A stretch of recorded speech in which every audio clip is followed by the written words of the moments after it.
આજે સુરતમાં વહેલી સવારથી જ ગણપતિ બાપ્પાને વિદાય કરવામાં આવી રહ્યા છે। ભક્તો નાસ્તા ગાસ્તા બાપ્પાને વિદાય આપી રહ્યા છે। સુરતમાં 80,000 શ્રીજીની પ્રતિમાઓ છે, જેનું આજરોજ વિસર્જન થઈ રહ્યું છે। કૃત્રિમ તળાવ અને દરિયામાં શ્રીજીનું વિસર્જન કરવામાં આવી રહ્યું છે।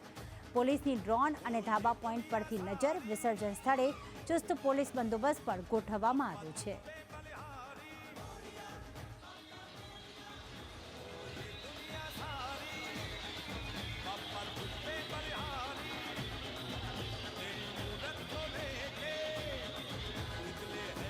પૂજા અર્ચના કર્યા બાદ હવે બાપાને વિદાય આપવામાં આવી રહી છે, ત્યારે ભક્તોની આંખોમાં છે તે આંસુ દેખાઈ રહ્યા છે। ભક્તો છે તે ભીની આંખોથી બાપાને વિદાય આપી રહ્યા છે, કારણ કે સતત 10 દિવસ સુધી આ બાપાની પૂજા અર્ચના કરી લોકોનું સારી જે કહેવાય કે સારા સ્વસ્થ માટે પ્રાર્થના કરી હોય, ત્યારે બાપાને વિદાય આપવાની હોય ત્યારે નમ આંખે વિદાય આપી રહ્યા છે। બેન, કેટલું દુઃખ થઈ રહ્યું છે બાપાને વિદાય આપી રહ્યા છે? બહુ દુઃખ। 10 દિવસ બાપાએ સેવા કરી અમારી, અમે બાપાની સેવા કરી, બહુ જ દુઃખ થઈ રહ્યું છે।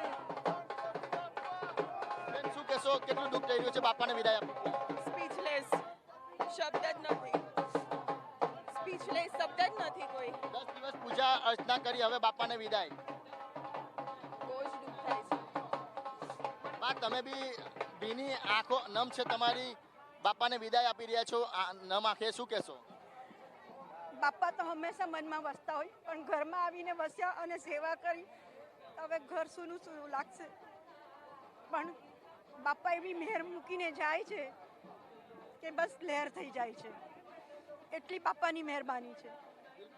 તો બાપાને વિદાય આપવાનો સમય આવી ગયો છે, અને 10 દિવસ બાદ ઘરની અંદર સ્થાપના કરી હતી, અને જે કહેવાય 10 દિવસ ઘરમાં રાખ્યા બાદ બાપાને વિદાય આપવામાં આવી રહી છે, ત્યારે ભીની આંખે ભાવિ ભક્તો છે તે બાપાને વિદાય આપી રહ્યા છે। કેમેરા પર્સન ભૂષણ ચૌધરી સાથે મનીષ પરમાર, સંદેશ ન્યૂઝ, સુરત।